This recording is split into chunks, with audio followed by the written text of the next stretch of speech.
A Muslim cart vendor, Nabi Saab, was targeted outside the Hanuman temple in Dharwad by Shri Ram Sene members.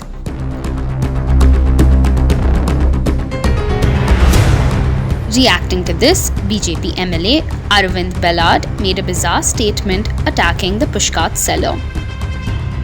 He asked, "It is a Hindu temple. Even if he is a Muslim vendor, how should he dress up?